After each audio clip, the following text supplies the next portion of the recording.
علماء قومی کانفرنس میں، اور اس سے پہلے بھی انہوں نے جو اسلامی ممالک کے سفراء سے ملاقات کی، اس سے پہلے جہاں بھی وہ گئے ہیں انہوں نے مسئلہ فلسطین پر پاکستان کے موقف کی بھرپور ترجمانی کی ہے۔ انہوں نے ایک بہت بڑی بات کی طرف توجہ دلائی کہ دیکھیں دنیا میں بچوں کا قتل عام جب سے یہ دنیا قائم ہوئی ہے یا فرعون نے کیا یا آج نیتن یاہو کر رہا ہے۔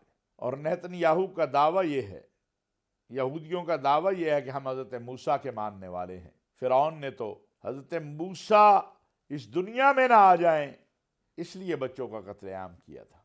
اور یہ جو زینسٹ اسرائیلی حکومت بچوں کا قتل عام کر رہی ہے، اس کو حق نہیں پہنچتا کہ یہ سیدنا موسیٰ علیہ السلام کی پیروکار ہونے کا دعویٰ کرے۔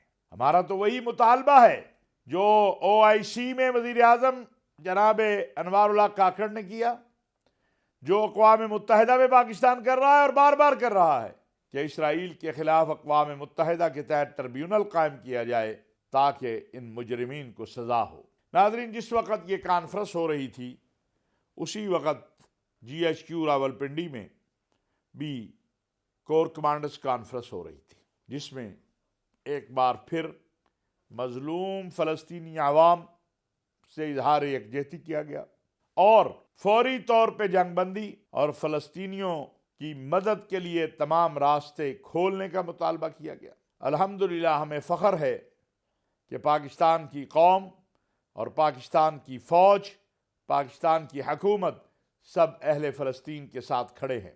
پراپوگنڈا کرنے والے پراپوگنڈا کرتے رہیں گے، لیکن سچ یہی ہے کہ پاکستان نے کسی بھی مرحلے پر اپنے مظلوم فلسطینی بھائیوں کو تنہا نہیں چھوڑا۔ وما علینا الا البلاغ المبین۔